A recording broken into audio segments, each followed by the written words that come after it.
Luzon, Visayas at Mindanao at ang amihan naman ay umiihip dyan po sa may extreme northern Luzon at ang shear line ay nasa northeast po ng ating bansa at sa ating long range forecast ay consistent pa rin naman na walang bagyo na namamataan na tatawid po dito sa ating kalupaan. Posibleng hanggang sa matapos ang buwan na ito ay storm free po tayo. Pero hindi pa rin inalis ang posibilidad na may mabuong sama ng panahon sa silangan ng ating bansa, lalo na po sa huling mga araw ng Nobyembre at ang development ng mayan ang ating babantayan kung matutuloy o hindi at ang susunod na bagyo ay tatawagin sa local name na bagyong Kerubin. At sa lagay po ng ating panahon, ngayong tanghali ay generally fair weather po sa malaking bahagi ng ating bansa, mainit at malinsangan, pero dahil sa amihan ay cloudy skies with isolated rain sa ilang bahagi po ng Batanes at Babuyan Islands. At dahil naman sa mga localized thunderstorm,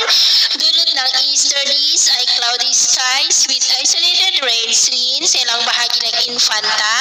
Catanduanes, Calapan, Aklan, Capiz, ilang bahagi ng Leyte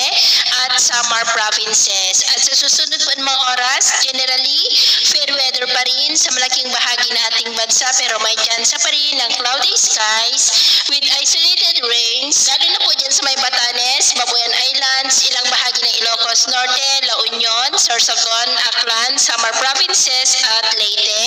Kaya kung lalabas tayo sa ating matahanan, ugaliin lamang po natin lagi ang magdala ng kahit na anong palangga natin sa init ng araw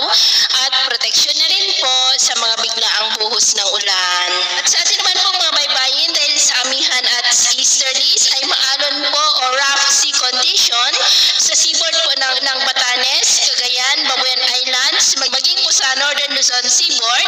hanggang sa silangang baybayin po ng eastern Samar, dahil ang mga alon dyan ay aabot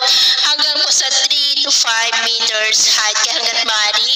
ay iwasan na po muna natin ang papalaot dyan sa mga may kulay pula para mas makaiwas sa mga sakunang